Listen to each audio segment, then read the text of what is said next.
శ్రీ రామకృష్ణ ప్రభ ఛానల్ను చూడండి, మాసపత్రికను చదవండి. నమస్తే.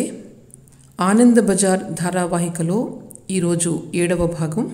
ఈరోజు 4-5 అనే అంశాన్ని చూద్దాం. మనం ప్రతిరోజు వాడే నేను అనే పదాన్ని విశ్లేషిస్తూ సత్యాన్ని, సృష్టి మూలతత్వాన్ని, అసలైన ఆనందపు మూలాలను తెలుసుకోవడానికి మన పూర్వీకులైన ఋషుల అనుభూతులను అధ్యయనం చేయడానికి ప్రయత్నం చేస్తున్నాం.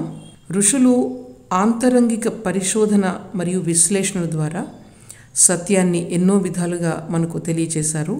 ఈరోజు 4-5 అనే శీర్షిక ద్వారా తైత్తరీయ ఉపనిషత్తులో చెప్పిన పంచకోశ విశ్లేషణను తెలుసుకుందాం.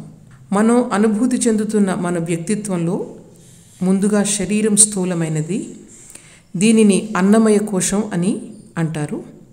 అంటే అన్నం లేదా ఆహారం ద్వారా వృద్ధి చెందుతుంది కాబట్టి దీనిని ఈ విధంగా వర్ణించారు. తరువాత మనం అనుభూతి చెందేది ప్రాణం. మనం తీసుకొని వదిలే ఊపిరి మనకు నిరంతరం అనుభవం అవుతూ ఉంటుంది. ఇది శరీరానికి కావలసిన శక్తిని సమకూరుస్తుంది. ఇది లేకపోతే శరీరం నిలబడలేదు. ఈ ప్రాణశక్తి శరీరంలో వివిధ అవయవాలలో వివిధ పనులను నిర్వర్తిస్తూ ఉంటుంది. మన శరీరంలో జరిగే వివిధ ప్రాణక్రియలు అంటే జీర్ణక్రియ, రక్త ప్రసరణ, గుండె పనిచేయడం వంటి అన్ని క్రియలు కూడా ఈ ప్రాణం ద్వారానే నిర్వహించబడతాయి. అందువలన ప్రాణం వీడితే దేహం అన్నది నశిస్తుంది. ఈ ప్రాణశక్తి మరియు కర్మేంద్రియాలను కలిపి ప్రాణమయ కోశం అంటారు. ఇది అన్నమయ కోశాన్ని నియంత్రిస్తుంది. ఎందుకంటే అన్నమయ కోశం అనేది స్థూలమైనది, ప్రాణమయ కోశం అనేది సూక్ష్మమైనది. అన్నమయ కోశంతో మన శరీరంతో పోలిస్తే ప్రాణం అనేది చాలా సూక్ష్మమైనది, కంటికి కనిపించదు కదా. ఈ ప్రాణం ఏ అంగంలో సరిగా పనిచేయదో ఆ అంగం వ్యాధిగ్రస్తమవుతుంది. ప్రాణం తరువాత మన అనుభూతికి వచ్చే విషయాలు మన ఆలోచనలు. ఈ ఆలోచనలను ఉత్పత్తి చేసేది మనస్సు. నిజానికి ఆలోచనలే మనస్సు. ఆలోచన లేకపోతే మనస్సు లేదు. ఆలోచనలతో అవినాభావంగా కొన్ని రూపాలు, భావాలు సంలగ్నం చేయబడి ఉంటాయి. మనస్సు అనగానే చంచలత్వానికి ప్రతీక. ఈ చంచలమైన మనస్సు మరియు జ్ఞానేంద్రియాలను కలిపి మనోమయ కోశం అంటారు. అంటే ఇప్పటివరకు 3 కోశాలు చూసాము: అన్నమయ కోశం, ప్రాణమయ కోశం, మనోమయ కోశం. అన్నమయ కోశం అంటే మన శరీరం, ప్రాణమయ కోశం అంటే ప్రాణశక్తి మరియు కర్మేంద్రియాలు అన్నమాట. ఈ కాళ్ళు, చేతులు ఇవన్నీ కూడా కర్మేంద్రియాలు.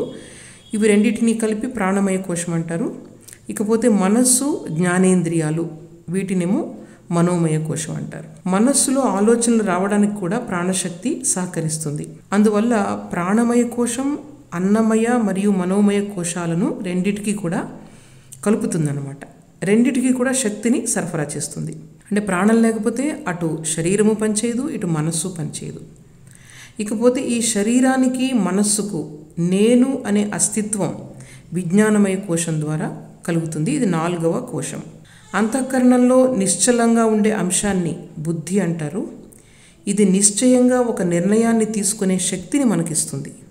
ఈ బుద్ధి మరియు జ్ఞానేంద్రియాలను కలిపి విజ్ఞానమయ కోశం అంటారు.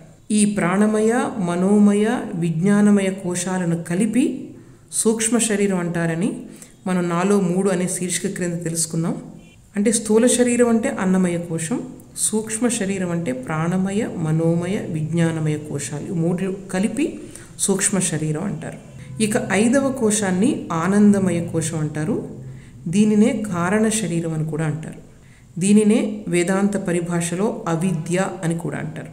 మనం మన శరీరాన్ని, కాళ్ళు, చేతులు మొదలైన కర్మేంద్రియాలను, కళ్ళు, చెవులు మొదలైన జ్ఞానేంద్రియాలను, మనస్సును, బుద్ధిని గుర్తించగలుగుతాం కాబట్టి అన్నమయ, ప్రాణమయ, మనోమయ, విజ్ఞానమయ కోశాలను అర్థం చేసుకోగలుగుతాం.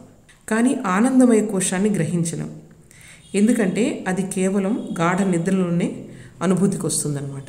ఈ కోశం ఆత్మను ఆవరించి ఉన్న, ఆత్మకు అతి దగ్గరగా ఉన్న కోశం. గాఢ నిద్రలో మన ఇంద్రియాలు, మనస్సు పనిచేయవు. కానీ మనం బాగా నిద్రపోయాం అనే అనుభూతి లేచిన తరువాత మనకు కలుగుతుందన్నమాట. ఒక విశ్రాంతి పొందిన అనుభూతి మనకు కలుగుతుంది.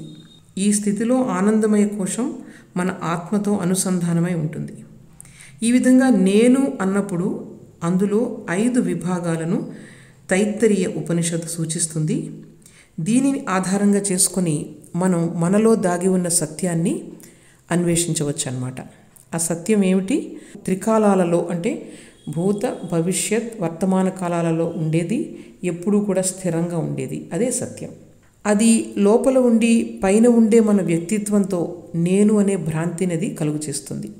ఆ అసలు నేనును అన్వేషించడానికే మన ఋషులు ఇన్ని మార్గాలను మనకు చూపించారు. ఈ అసలు నేను గురించి, అదే ఆనందానికి కేంద్రం అన్నమాట. అదే ఆనంద బజార్.